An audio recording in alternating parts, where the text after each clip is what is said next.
Odile Masquelier, le jardin de la Bonne Maison à la Mulatière. Alors la Bonne Maison, d'abord le nom vient de... C'est mes enfants qui ont baptisé la Bonne Maison. Donc le départ c'est ça. Et comme analogie, je me suis dit, il y a eu la Malmaison. Oui, j'ai fait de l'analogie entre la Malmaison et un jardin de roses. Et moi je voulais avoir un jardin de roses, je dis bah, ça sera la Bonne Maison. Voilà l'origine de la Bonne Maison. C'est un jardin d'enfance. Donc j'ai d'une part beaucoup de chance d'avoir eu ce jardin comme jardin d'enfance, d'avoir récupéré mon jardin d'enfance. Et évidemment, ça n'avait rien à voir avec ce que c'est aujourd'hui. Là, il y a 46 ans de passion, de travail et puis peut-être un petit peu de savoir-faire, d'observation, je dirais, d'observation. Voilà. Moi, j'ai aucune formation horticole, rien. Je voulais être interprète. Et ensuite, j'ai été dans le textile. Donc, j'ai aucune formation, mais c'est uniquement de l'observation. L'histoire du jardin a vraiment débuté après un voyage en Écosse où j'ai découvert les roses anciennes françaises que j'avais jamais vues ailleurs.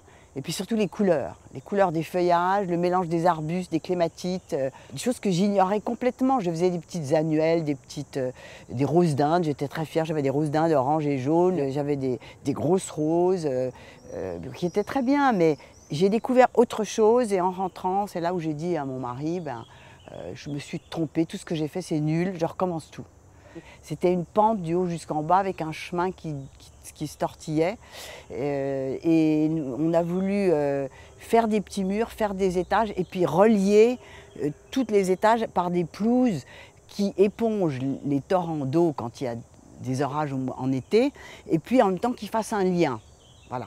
Et se servir des moindres coins pour couper le vent nord-sud pour faire des petits jardins et faire des microclimats et puis pouvoir changer, de ne pas découvrir tout d'un coup. Donc on a enlevé l'allée d'érable sycomore et mis en valeur le grand cèdre et le sophora. Donc ces arbres sont les plus vieux du jardin et ces pelouses c'était pour mettre ces arbres en valeur. J'ai planté beaucoup d'arbres. Et puis beaucoup d'arbustes, alors ça, tout simplement parce que les arbustes étaient des supports, les arbres et les arbustes, c'est des supports pour les rosiers et les clématites. Mais justement, c'est ça que j'essaye de faire, c'est un équilibre. Et puis donc, pour les arbustes, mélanger tout, les vivaces, les clématites avec les arbustes, pour avoir un intérêt toute l'année.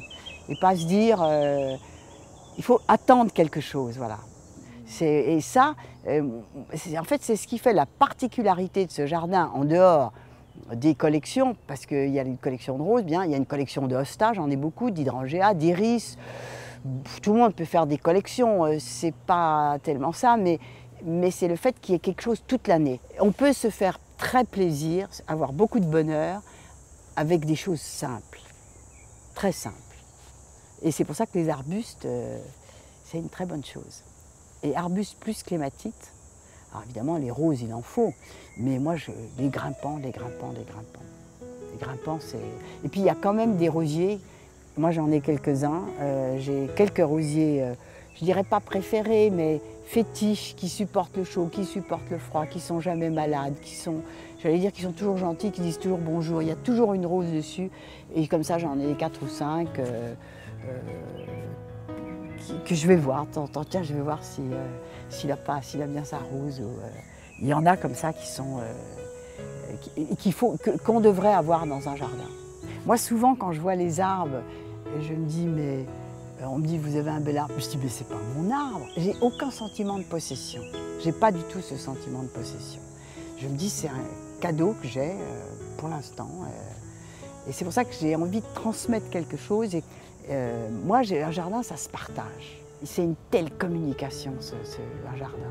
Je dirais qu'un jardin de ville, voilà, ça vous amène peut-être ça aussi. Des gens qui prennent un pass à l'année et qui viennent se reposer simplement. Qui viennent 2 heures, bouquiner, ou des jeunes qui veulent qu'on leur fiche la paix. Pour simplement se sentir bien. Alors s'ils veulent que je leur montre quelque chose, à ce moment-là, bien sûr. Mais moi, ça me choque absolument pas d'avoir des gens qui viennent se mettre sur un banc et repartent. Au contraire, je me dis, c'est ça un jardin.